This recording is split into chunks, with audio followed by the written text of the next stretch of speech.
Hello friends, cell basics की series में आज हम पढ़ने वाले हैं सेलुलर एडेप्टेशन। तो सेलुलर एडेप्टेशन क्या होती है? तो इस वीडियो में हम लोग देखेंगे कि सेल की एडेप्टेशन की प्रोसेस क्या है और सेल जो है फिजियोलॉजिकल स्ट्रेस जब होता है उसके खिलाफ जो वो क्या क्या वो एडेप्टेशन करती है। तो सेलुलर एडेप्टेशन में अगर हम मान लें कि यह एक सेल है, इसके ऊपर फिजियोलॉजिकल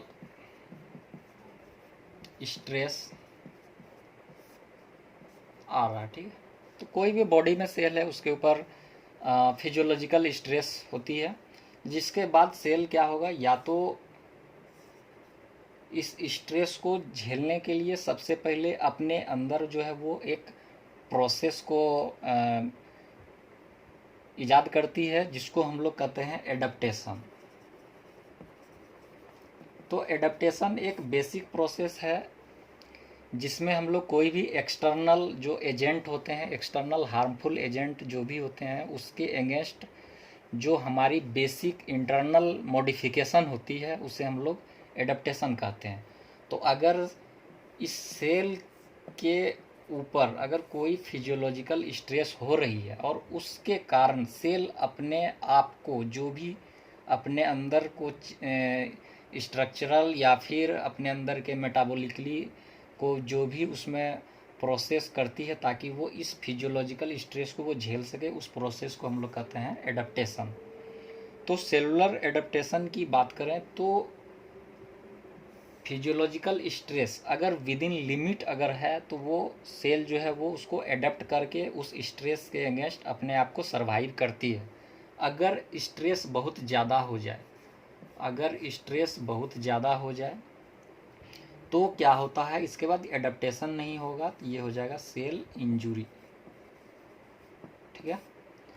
तो physiological stress with in limit adaptation के थ्रू सेल अपने आप को मेंटेन करेगी, और अगर फिजियोलॉजिकल स्ट्रेस अगर बहुत ज़्यादा है तो वो सेल इंजुरी रिजल्ट कराएगी, ठीक है।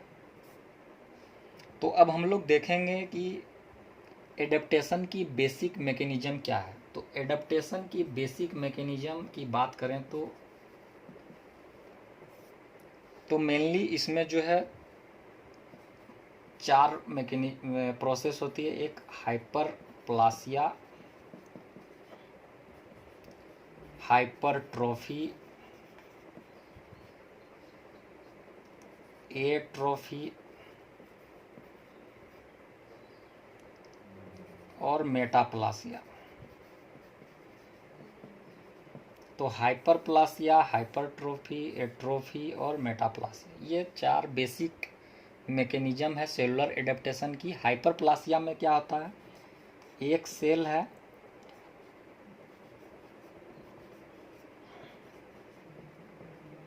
ये अपने नंबर को इंक्रीज कर लेता है, ठीक है। हाइपरप्लासिया मतलब हाइपर मतलब ज़्यादा, प्लासिया मतलब number, cell number of cell.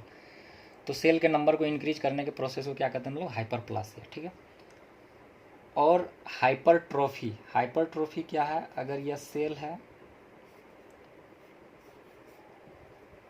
तो इसमें क्या हुआ, साइज, साइज को दूसरा हम लोग कहते हैं सेल मास। सेल मास अगर इंक्रीज हो रहा तो उसे हम लोग कहते हैं हाइपरट्रोफी, ठीक है। हाइपर मतलब ज़्यादा, ट्रोफी मतलब साइज का बढ़ना। ए ट्रोफी, ए ट्रोफी मतलब अगर नॉर्मल सेल यह है तो सेलुलर एडेप्टेशन की इस मैकेनिज्म में सेल की साइज छोटी हो जाती है, यानी सेल मास डिक्रीज हो जाता है, ठीक है। मेटाप्लासिया में वन सेल टाइप,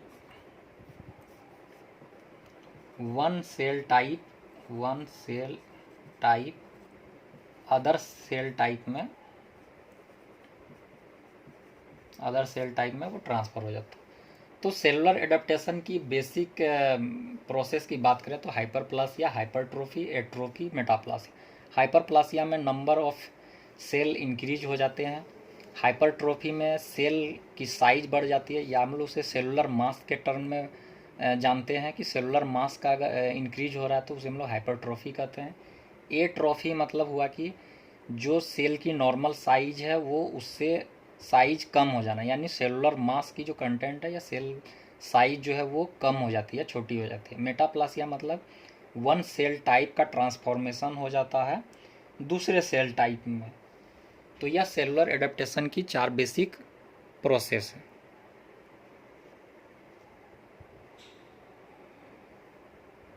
अब आगे अगर हम लोग बात करें कि अगर फिजियोलॉजिकल स्ट्रेस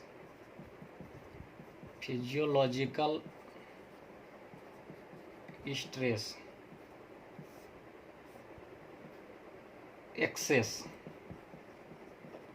अगर फिजियोलॉजिकल स्ट्रेस बहुत ज़्यादा एक्सेस हो जाए यानी बियॉन्ड लिमिट, ठीक है, तो विद इन लिमिट क्या पढ़े हम लोग, विद इन लिमिट जो है ये एडेप्टेशन के मैकेनिज्म से वो अपने आप को सर्वाइवल के लिए सूटेबल बनाते हैं, ठीक है। अब एक्सेस हो गया, लिमिट एक्सेस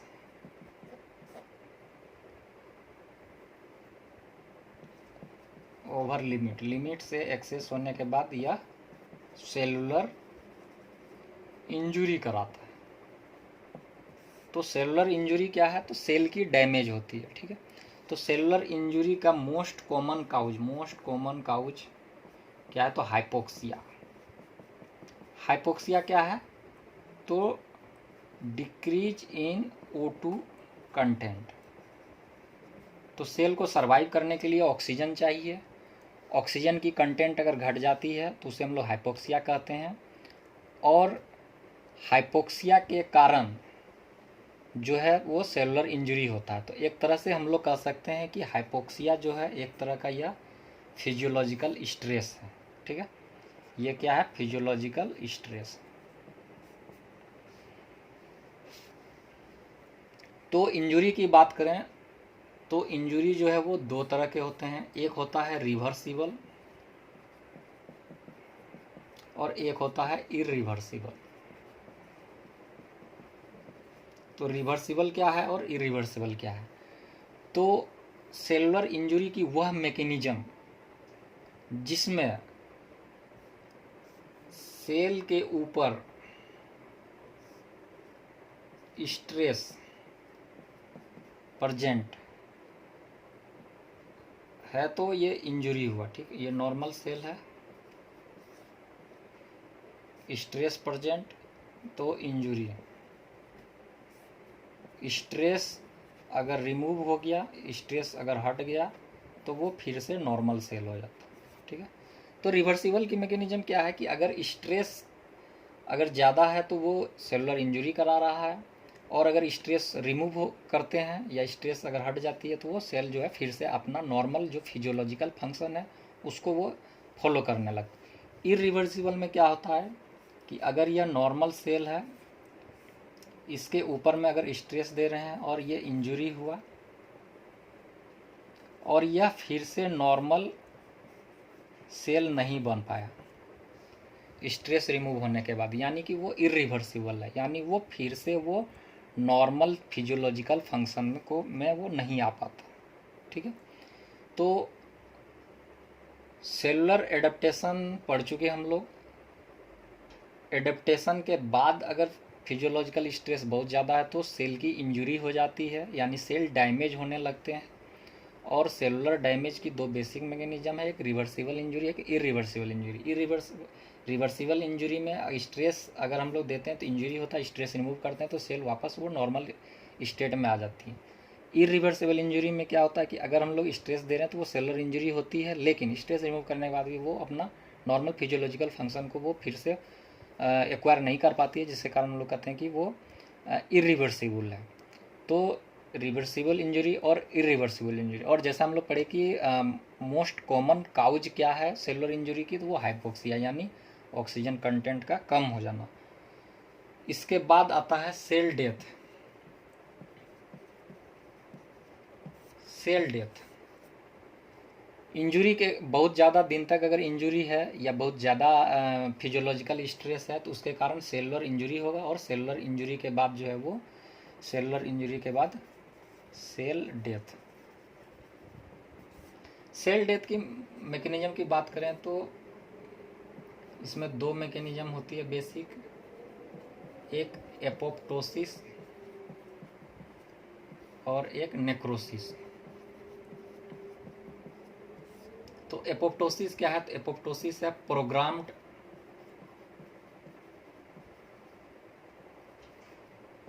सेल डेथ, और नेक्रोसिस क्या है कि नो प्रोग्रामिंग। तो सेल डेथ की दो बेसिक प्रोसेस है, apoptosis, necrosis. Programmed cell death, program cell death क्या है? तो सेल डेथ की ऐसी प्रोसेस जो एक बेसिक प्रोग्रामिंग के थ्रू होती है उसे हम लोग कहते हैं एपोप्टोसिस, और जिसके लिए कोई प्रोग्रामिंग की ज़रूरत नहीं होती है उसे हम लोग कहते हैं नेक्रोसिस। तो प्रोग्राम्ड सेल डेथ जो होता है वो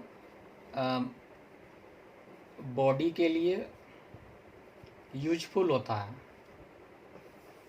क्योंकि बहुत सारे सेल जो हैं वो डिवाइड करते हैं, वो हमारे बॉडी के लिए सूटेबल नहीं होते, हमारे बॉडी के लिए यूजफुल नहीं होते हैं, और जो अनयूजफुल है हमारे बॉडी के लिए यूजफुल नहीं है, वेस्ट हैं, वैसे सेल जो होते हैं वो टाइम टू टाइम जो है वो प्रोग्राम्ड सेल डेथ मैकेनिज्म के थ्रू वो एपोप्टोसिस हो जाते हैं, एपोप्टोटिक बॉडी बनाते हैं और वो सेल डेथ की प्रोसेस करते हैं। नेक्रोसिस भी एक तरह की सेल डेथ की प्रोसेस है जिसके लिए हमें कोई प्रोग्रामिंग की ज़रूरत नहीं होती है और इसमें सेलुलर की डेथ हो जाती है। तो फ्रेंड्स, इस वीडियो में हमने सेलुलर एडेप्टेशन की दो basic cellular adaptation and cellular injury, ये दो बेसिक है सेल बेसिक्स की सीरीज की, ये दो बेसिक मैकेनिज्म है और इस वीडियो में हमने इसे देखा है।